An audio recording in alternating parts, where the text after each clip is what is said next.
President Trump recently complimented Liberian President Joseph Boakai on his English speaking skills during a White House meeting.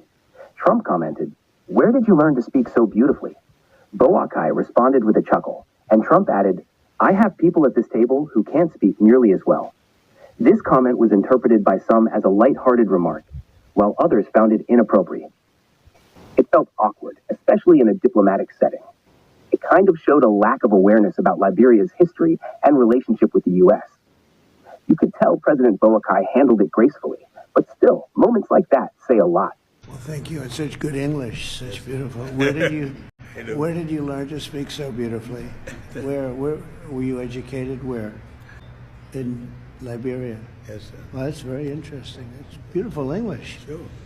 I have people at this table can't speak nearly as well. Yesterday's exchange with Trump shocked and angered me. I never thought I would be insulted like this in an international setting. I understand his arrogance. He impatiently asked for speed up many times in the meeting, but he pretended to be surprised, even though he knew that English is our official language. Discrimination and prejudice against our country is too great. Seems to have tacitly agreed that African countries should not have language skills and that we should not have development. But he was disappointed. We have our own long history and culture. We receive education on our own land and master the official language of English. This is normal, but Trump, as a leader of a country, deliberately repeated praise to me with a racially prejudiced attitude. The sarcastic tone and ignorant sense of superiority made me feel extremely disgusted.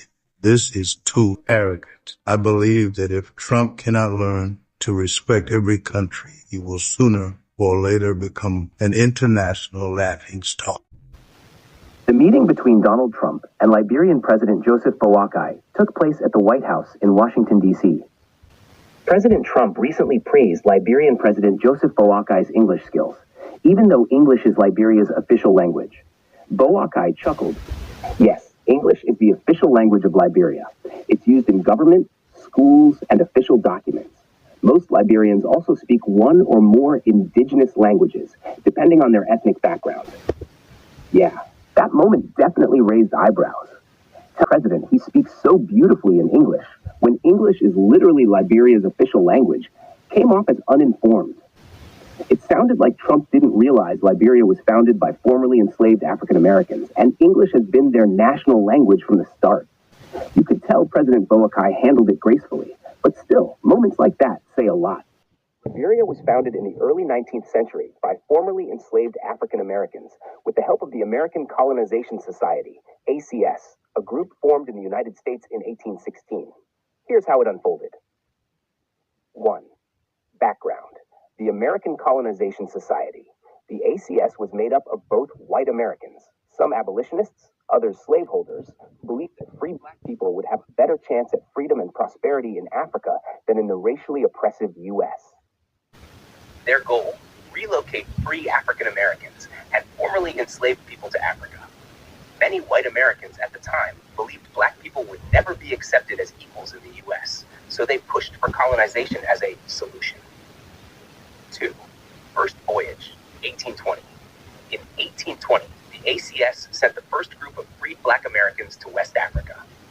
The initial attempt to settle on Sherbro Island, modern-day Sierra Leone, failed due to disease and conflict. 3. Permanent settlement, 1821 to 1822. In 1821, the ACS negotiated with local West African leaders to purchase land at Cape Mesurado, present-day Monrovia. This became the foundation of Liberia. The settlement was named Monrovia in honor of James Monroe, the U.S. president at the time who supported colonization. Top 4. Declaration of Independence, 1847. By 1847, the settlers, known as Americo-Liberians, declared Liberia an independent republic, making it Africa's first and oldest modern republic.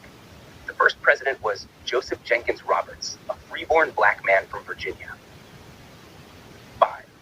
Indigenous people. Liberia was already home to many indigenous African ethnic groups, like the Kepel, Bassa, Bai, and Kru. Tensions developed between the Americo-Liberians and the indigenous peoples, with the settlers establishing a society modeled after the American South, often dominating local groups politically and socially. Tad, name origin. The country was named Liberia, derived from the Latin word liber, meaning free, symbolizing a land of freedom for formerly enslaved Africans.